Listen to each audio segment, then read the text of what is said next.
Demokrat menyiapkan bantuan hukum untuk Lukas NMB jika diperlukan. Hal tersebut dilakukan berdasarkan ketentuan dalam organisasi. Selain itu, Demokrat memohon agar hukum ditegakkan secara adil dan jangan ada politisasi dalam proses terkait dengan kasus hukum yang menjerat Lukas NMB. Dan untuk membahasnya sudah bergabung bersama kami melalui sambungan Zoom, Herzaki Mahendra Putra, Kepala Badan Komunikasi Strategis DPP Partai Demokrat, dan Bonyamin Saiman, maksud kami, Koordinator Masyarakat Anti Korupsi Indonesia. Selamat malam, Bang Herzaki dan Bang Bonyamin.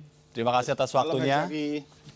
Baik, saya ingin ke Mas Herzaki terlebih dahulu. Ini kenapa sampai Demokrat pasang badan terkait dengan kasus hukum, kasus korupsi yang menjerat Lukas NMB? Ya, begini, Bang. Kalau dari kami ya, sebenarnya pidato ketum itu bukan pasang badan ya gitu. Makanya agak bingung juga nih saya pada saat disampaikan bahwa kami pasang badan gitu. Tetapi kalau yang dari kami jelas, ya yang kami sampaikan kepada Mas Ahy juga menyampaikan bahwa beliau sangat menghormati proses hukum. Ya. Hanya memang selama ini kami belum komunikasi, belum bisa komunikasi. Baru tadi malam bisa tersambung dengan Pak Lukas NMB dan melalui video call. Dan kami tanyakan, ini kasus sebenarnya mengenai apa tuduhannya segala apa, pasal-pasalnya apa. Ya beliau menjelaskan secara kronologis gitu. Kemudian kami sampaikan, Mas AHY ya didampingi beberapa pengurus secara terbatas. Ya. Kemudian menjelaskan dan menegaskan kepada Pak Lukas NMB, mohon maaf Pak Lukas, ya. Kami memang kita menjunjung tinggi asas praduga tak bersalah Pak Lukas, ya karena Pak Lukas belum terbukti di pengadilan. Tetapi mohon maaf berdasarkan ADART, ada aturan bahwa jika dijadikan tersangka itu pengurus Partai Demokrat itu mesti dinonaktifkan gitu. Ya ada fakta integritasnya juga waktu beliau menjadi ketua DPD Papua itu kan baru dilantik kembali ya beberapa bulan yang lalu, ada fakta integritasnya. Baik. Sehingga Mas kemudian menyampaikan bahwa mohon maaf Pak Lukas ya kasus ini Bapak sudah menjadi tersangka apapun alasannya secara hukum jelas tersangka.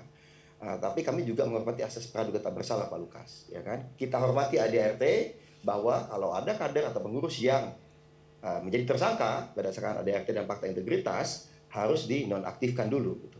Iya. Itu kami disampaikan oleh Mas Ahy. Nah kemudian Mas Ahy sampaikan bahwa ya Pak, akan diganti oleh namanya Pak Willem Handik. Tapi bagaimana dengan komitmen bantuan hukum untuk Lukas NMB? Bukankah itu menunjukkan bahwa Demokrat dalam hal ini tetap berada dalam posisi Lukas NMB? Begini, tidak ada posisi Lukas NMB atau yang mana ya. Karena secara etika, partai politik sendiri ya, di ADART kami juga jelas ada aturan bahwa ya kami mesti memberikan bantuan hukum jika diminta dan dirasa diperlukan oleh kader kami yang tersangkut kasus hukum.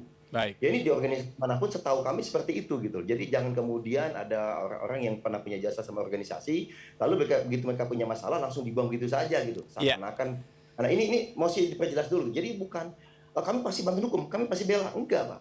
Tolong dicermati juga kata-kata Mas Ahy, kami tidak akan intervensi hukum. Ini adalah ranah hukum. Jadi silakan saja Pak Lukas, mengapa kemudian beliau dinonaktifkan dari ketua DPD, agar beliau bisa fokus gitu. Fokus dengan urusan hukumnya. Kalau memang nanti terbukti tidak bersalah, ya kami akan kembalikan posisinya. Tetapi mohon maaf, kalau ternyata beliau terbukti nantinya di pengadilan beliau itu bersalah, ya berarti kami akan adakan musdalub, penggantinya akan secara definitif. Jadi jangan kemudian digiring kami membela anggaplah tersangka atau apa full force, enggak. Tapi kami hanya melakukan ya sesuai dengan ADART yang berlaku. Jadi begitu gitu loh. Iya. Ya. Artinya tadi malam sudah bisa berkomunikasi ya dengan Lukas NMB ya. Setelah beberapa minggu kami coba kontak beliau, mencari berbagai jalur ya, dan memang kesulitan katanya karena memang beliau kan juga sakit, sulit berbicara dan macam-macam. Nah, dan kami juga Mas, ini adalah waktu dekat akan mencoba mengirim pengurus DPP juga untuk hadir ke sana, pengen lihat secara langsung gitu. Baik. Ya, pengen tahu gitu ya, biar seperti apa nih situasinya. Baik. Sampai saat ini yang kami bisa lakukan, bisa kami sampaikan adalah sesuai dengan disampaikan Mas Ahy tadi ya, bahwa beliau saat ini sesuai dengan ADART dan fakta integritas, berarti beliau harus dinonaktifkan. Nah, yang kedua, baik. Yang kedua, kami Mas Herzaki, gitu. Iya, jika diminta begitu. Saya ingin ke Mas Bonyamin, ini kalau berbicara tentang mampu untuk berkomunikasi, ya ini juga yang pernah juga sempat beberapa kali Anda sampaikan. Sebetulnya ini bisa ada upaya paksa, tapi sejauh ini KPK memilih pemanggilan ketiga. Bagaimana menurut Anda? Ya, kita hormati semua proses hukum. Memang menurut saya ingin memberikan potongan-potongan fakta. Beliau bisa jalan-jalan bulan Juli. Nah, apakah sekarang sakit? Ya kita doakan cepat sembuh. Tapi dengan bisa komunikasi segala macam itu, inilah menjadikan momentum KPK betul-betul untuk mengirim tim dokter independen, yaitu bersama ID untuk memastikan sakitnya beliau. Tapi itu yang bahasa saya minimalis. Kalau maksimalis ya tetap panggilan kedua nanti disertai upaya paksa menjemput itu atau penangkapan seperti waktu kejadian Setia Novanto, Ya.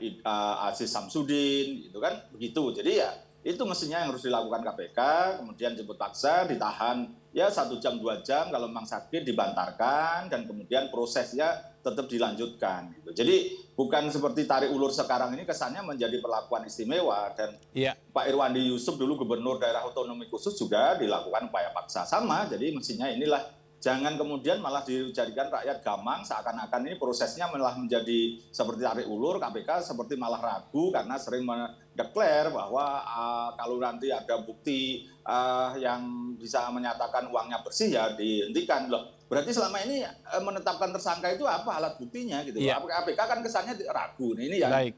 saya berharap KPK besok-besok lagi sudah melakukan sesuai tugas dan wewenangnya dan kemudian tidak terpengaruh apapun. Sama kita juga tidak ingin mempengaruhi KPK. Tapi kalau kita mendesak untuk menjalankan tugasnya itu pasti. Sebagaimana kalau ada perkara mangkrak saya gugat ke pra-peradilan dan kemudian ada yang dikabulkan misalnya. Ya, bicara Gitu. tentang tidak mempengaruhi, tapi bagaimana Anda menilai bicara tentang sikap dari Partai Demokrat menyikapi kasus ini? Apakah ini justru bisa mempengaruhi kasus ini?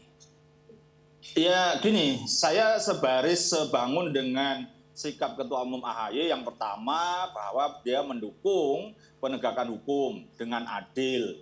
Jadi itu yang satu baris. Tapi yang baris kedua kurang dalam pengertian misalnya untuk bantuan hukum itu boleh dan semua partai begitu. Korpri aja kalau ada anggotanya PNS-nya yang kena masalah dibantu. Jadi nggak ada persoalan dengan itu. Tapi yang ketiga kesannya kemudian ini ada kaitan politis yang masa lalu segala macam ya itu menjadikan menjadikan cacat di belakang gitu loh. Ya meskipun itu ya boleh aja menyatakan sikap seperti itu, tapi menurut saya ketegasan yang tadi itu terkurangi dengan pernyataan kemudian dikaitkan dengan politis segala macam. Itu menurut saya oke lah, monggo aja. Itu kan sikap partai boleh-boleh aja. Saya sendiri seorang anggota Partai Persatuan Pembangunan sampai mulai tahun 92 sampai sekarang tetap anggota partai. Saya pun menghormati proses-proses hukum ketua umum partai saya tanpa harus bertensi apa-apa. Baik. Nah, dan itulah. Tapi maka mungkin satu aja.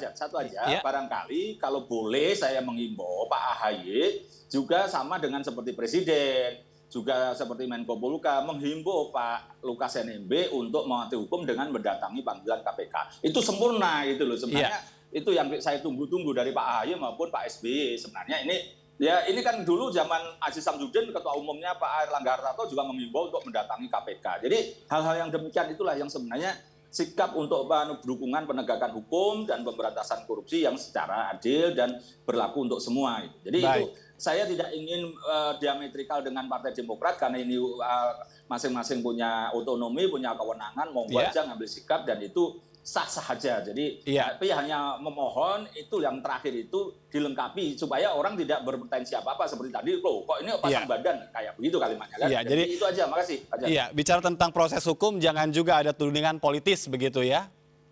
Ya setuju, kalau itu sih kita punya pengalaman panjang ketika saya jadi kuasa hukumnya Pak Antasari Azhar, itu guru terbaik saya tentang kriminalisasi, meskipun banyak hal yang dianggap kriminalisasi ketika dipanggil, datang, ditahan, melakukan perlawanan hukum, sampai kemudian saya bisa mengeluarkan dari penjara, ya itu kita proses semua hal yang tidak ada pretensi apa-apa, karena ini murni hukum pengertiannya, menghormati meskipun bahasanya itu kita anggap salah, tapi kita hormati proses hukum.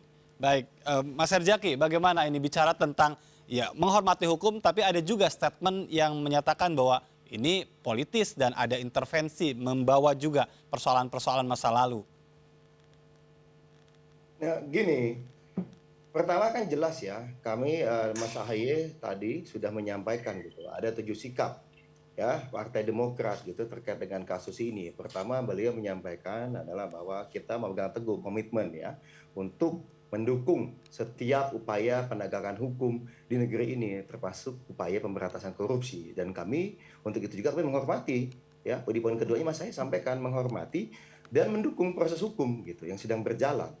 Memang kemudian kami juga menyampaikan bagaimana Pak Lukas ini kemudian sesuai dengan aturan organisasi ya, tadi sudah kami sampaikan, ya memang harus dinonaktifkan. Nah, kami juga mengimbau kepada KPK agar ini benar-benar menjadi kasus hukum gitu loh. Makanya kemudian kami, Mas Ahy menyampaikan sudah bersikap tidak akan melakukan intervensi. Intervensi itu apa? Kedua belah pihak gitu. Ya. Kedua belah pihak gitu ya. Intervensi itu ada, Pak Lukas kamu tuh kayaknya salah, ayo kamu begini-begini ya. Nggak mau kita. Ya silakan, beliau kan sekarang sudah kita lepaskan dari Ketua DPD Partai Demokrat Papua, sehingga kalau mau ada tudingan politisasi, kan beliau sudah bukan lagi Ketua DPD Demokrat ini. Jadi sebagai individu, sebagai gubernur yang sedang istilahnya itu menjadi tersangka kasus korupsi, ya silakan. Jadi kalau misalnya nanti kemudian dianggap ada upaya-upaya politis tuh, beliau kan sudah bukan lagi ketuanya Demokrat di Papua. Baik. Nah ini kan lebih mudah buat beliau gitu, dan kemudian juga lebih, mohon maaf ya, lebih memudahkan juga bagi para penegak hukum.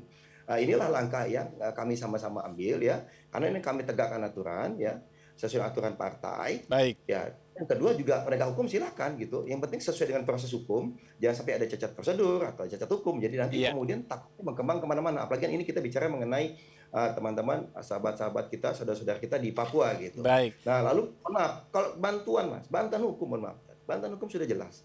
Semua organisasi sama. Ini ketentuan. Kami menawarkan, bukan hanya Pak Lukas NMB, semua. Tapi memang selama ini nggak pernah ada yang ngambil gitu loh Mas. Oke, Ya.